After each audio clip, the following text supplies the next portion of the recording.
கோவை மாநகரம் மகாத்மாவுடன் ஒரு சிறப்பான பிணைப்பை கொண்டிருந்தது. 1934 ஆண்டு பிப்ரவரி 6 மற்றும் 7 தேதிகளில் போத்தனூரில் மகாத்மா தங்கிய ஸ்ரீ ஜி.டி. நாயுடு குடும்பத்தின் எளிய ஓட்டு வீடு இன்றும் முக்கிய வரலாற்று சின்னமாக திகழ்கிறது. அப்போது T.S. அவினாசிலிங்கம் ஐயா அவர்கள் இவ்வீட்டை ஹரிஜன மாணவர்களுக்கு கல்வி கற்பதற்காக உபயோகப்படுத்தினார்.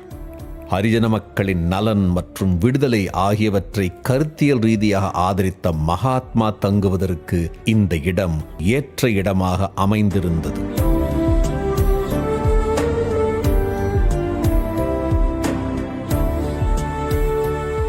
முதல் நாள் பொதுக்கூட்டங்களில் உரையாற்றிய பின் இப்பகுதியின் முக்கிய தேசிய தலைவர்களுடன் சந்திப்பை முடித்துவிட்டு அன்று இரவு ஜி.டி. நாயுடு இல்லத்தில் தங்கி ஓய்வெடுத்துள்ளார்.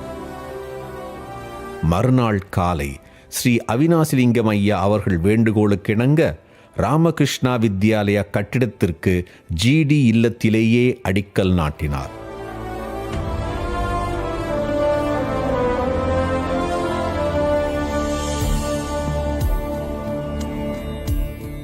இவ்வில்லம் மகாத்மாவின் நினைவையும் சிந்தனைகளையும் உள்ளடக்கியது. இந்த நோக்கத்துடன் தான் டாக்டர் P.K. கிருஷ்ணராஜ் வானவராயர் அவர்களின் வழிகாட்டுதலின் கீழ் ஜி.டி. குழுமத்தின் தலைவர் திரு ஜி.டி. கோபால் ஜி.டி. நாயுடு இல்லத்தை புனரமைப்பதன் மூலம் மகாத்மாவுக்கு நினைவிடம் அமைக்கும் உன்னத முயற்சியில் இறங்கியுள்ளார்.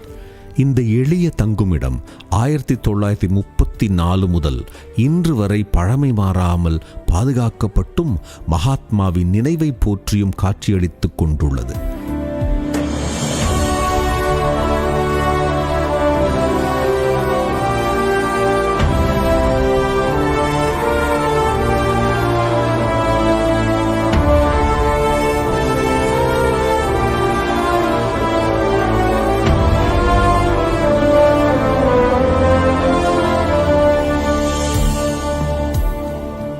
இந்த நினைவகம் 4 பகுதிகளை கொண்டுள்ளது.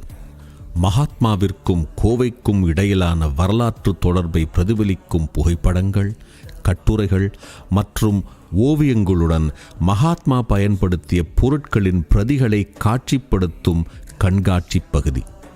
மகாத்மாவின் வாழ்க்கை மற்றும் செயல்பாடுகளை விளங்கச் செய்து பார்வையாளர்களுக்கு உத்வேகம் மற்றும் வழிகாட்டுதலுக்கு ஆதாரமாக விளங்கும் புகைப்பட பகுதி.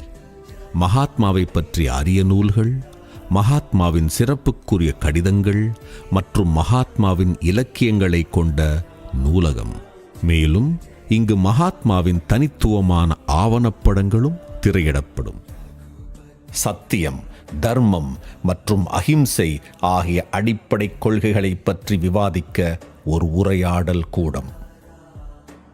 இந்நினைவகம் கோயமுத்தூர் ரயில் நிலையத்தில் இருந்து 10 கிலோமீட்டர் தொலைவில் போதனூர் செட்டிப்பாளையம் பிரதான சாலையில் அமைந்துள்ளது.